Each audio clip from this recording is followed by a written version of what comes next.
So, Ty, would you tell me something more about Friday's Child? I know that you already knew A.J. Edwards, the director, before starting this project. Yeah, sure. So A.J. Edwards wrote and directed the movie that we're here with, Friday's Child, and it's about a young man who's in the state of Texas and who's aging out of a foster care system. And I met A.J. about 10 years ago, and I've known him for a little over a decade now. And he was one of the first people I ever met in the film industry. And this film is very important to us because we're both born and raised in Texas and are Texas natives and live there now. So it was really important because it explores issues that directly affect our state and the youth in our state. And the movie is about the lack of support and guidance that some of these systems lack and don't accomplish to provide.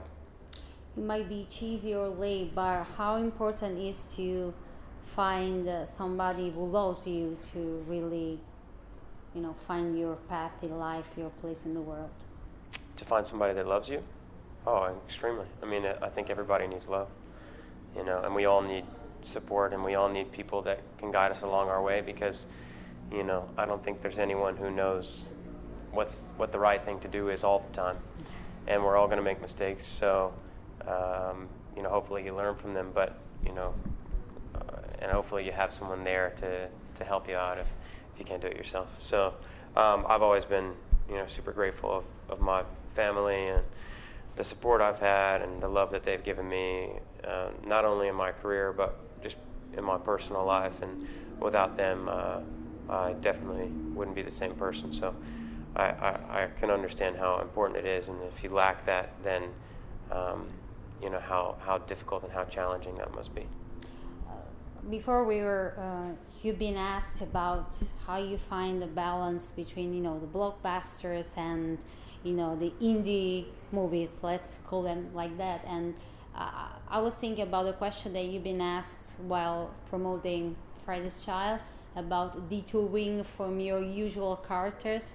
And I wanted to know, don't you think that even the blockbusters like Cinecomics or even Ready Player One are just a metaphor to talk about the same issues that are important in just a device, the genre? Absolutely, absolutely. No, I totally agree. And I think for me, Ready Player One was largely about, if you want to tie it to something that's relevant that we're going through, as a society now, for me, it would be, smartphones and technology and the negative effects that it could have on our lives, with social media and how we choose to limit ourselves with social media or our smartphones or content or whatever it is that you're consuming or consumed by.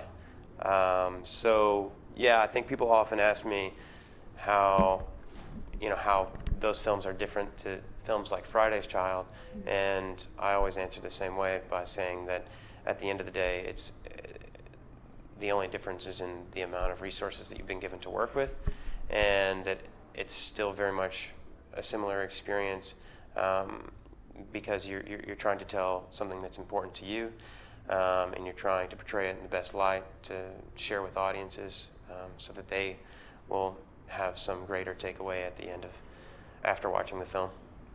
So whether it's a movie like Friday's Child or a movie like Ready Player One, I think they may be largely contrasting in budget and scope, but they both carry important themes that we should all be thinking about, I believe.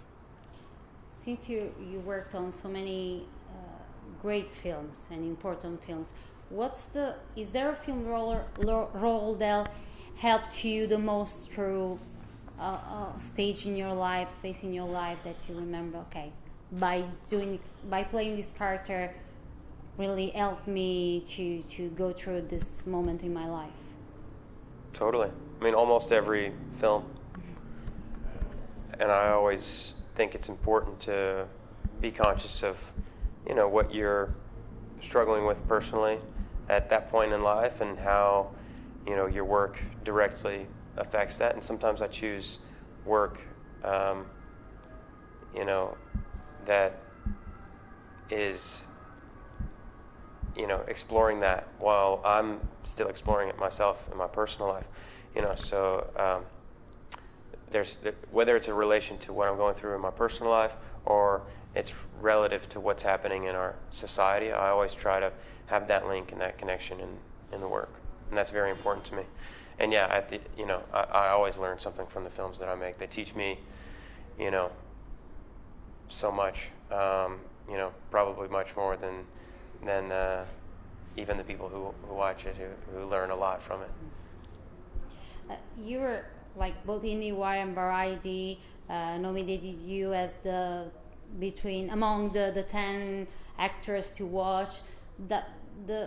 Do these kind of articles, lists, give you more responsibility inside or something sort of that you had to prove something, about your career, or something that you're only happy about?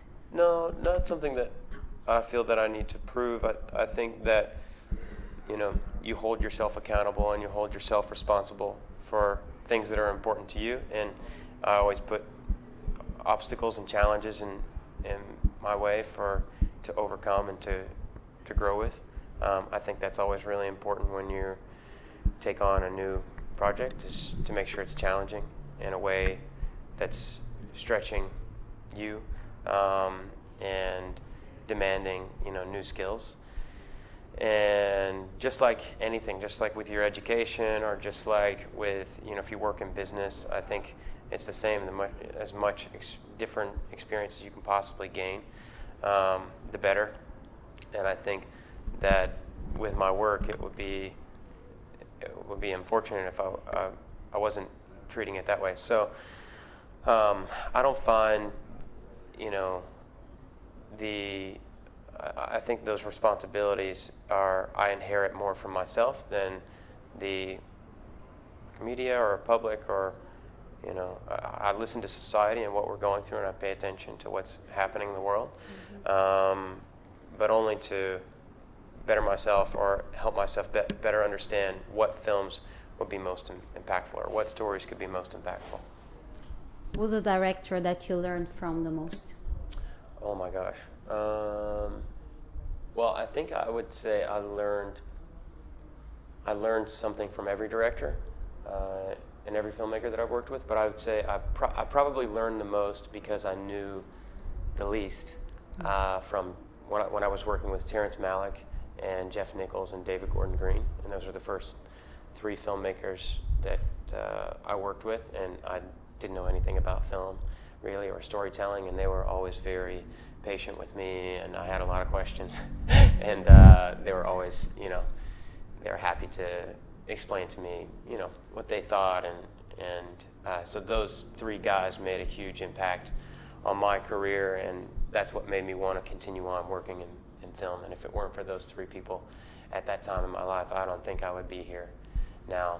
And they were all, I looked up to them because they were all Texas-based filmmakers, and were people like me who had always thought about telling stories, and that they had gathered either during their childhood or growing up in the South and in the United States.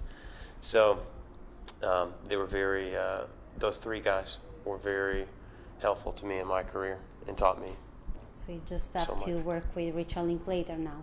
What's that? With Richard Linklater. Oh yeah, that's right. That only takes an accent that you. And Robert Rodriguez. Okay, I forgot what I was asking. Well, one final silly Italian question. Mm-hmm. You named Aronofsky and Paul Thomas Anderson. Is there an Italian director that you that you have heard of and you think that you can be? That's working now. About Luca Guadagnino. Bravo. He's great, huh? Did you watch Call Me By Your Name? Yeah, I did. I loved it. Very beautiful film.